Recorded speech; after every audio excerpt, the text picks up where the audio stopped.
Bonjour, nous sommes le mercredi 17 février 2021 et je vous propose la situation des cultures de cette semaine. Au niveau des colzas, la reprise de végétation a été complètement bloquée par les températures basses de la semaine dernière. Même si les gelées ont été fortes, on n'observe pour l'instant pas de dégâts pour la survie des parcelles. Il faudra quand même surveiller très attentivement les parcelles avec des petits colzas qui étaient à 4-5 feuilles avant l'épisode de gel, voir si ces parcelles redémarrent. Au niveau de la pesée, il est temps d'estimer maintenant la biomasse, puisque la semaine dernière, avec les fortes gelées, on a eu une très grosse perte de feuilles. Si vous avez réalisé la pesée avant les gelées, il faudra la renouveler. Pour ceux qui utilisent un prestataire avec de l'imagerie, il faudra se renseigner auprès de lui s'il y a des modifications qui vont être apportées, puisque cette estimation de biomasse va jouer sur la dose bilan du colza. Pour vous donner un exemple, si on prend une parcelle de colza avec une biomasse de 2,2 kg entrée-hiver, le colza était à 1,8 kg avant les gelées, il est maintenant à 900 g.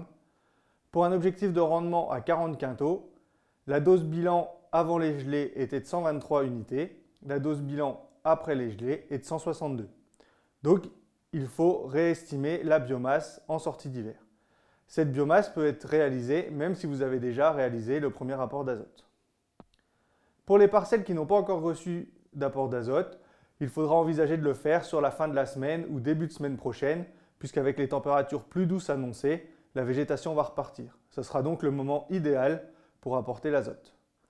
Sur le colza, n'oubliez surtout pas le soufre, puisqu'une carence en soufre peut entraîner des pertes de rendement importantes allant jusqu'à 20 quintaux. Surtout que cette année, avec les pluies importantes du mois de janvier, on a des pertes de soufre par lessivage. En ce qui concerne les blés, la végétation, comme tout le reste, a été bloquée la semaine dernière avec le froid. Là, la végétation redémarre gentiment. Pour le moment, les besoins du blé sont faibles. Il n'y a donc pas d'urgence à apporter d'azote sur ces cultures. La priorité reste le désherbage de sortie d'hiver, que ce soit pour un rattrapage ou les parcelles des derniers semis qui n'ont pas encore été désherbées.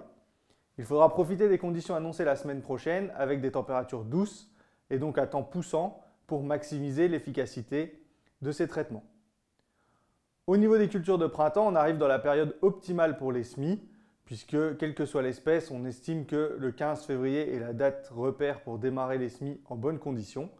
Au vu des conditions annoncées également sans pluie, il faut donc attendre que le sol soit bien ressuyé pour éviter tout problème de structure, puisque ces cultures de printemps sont très sensibles aux problèmes de structure.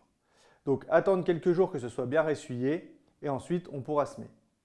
Je vous souhaite une bonne semaine, à la semaine prochaine.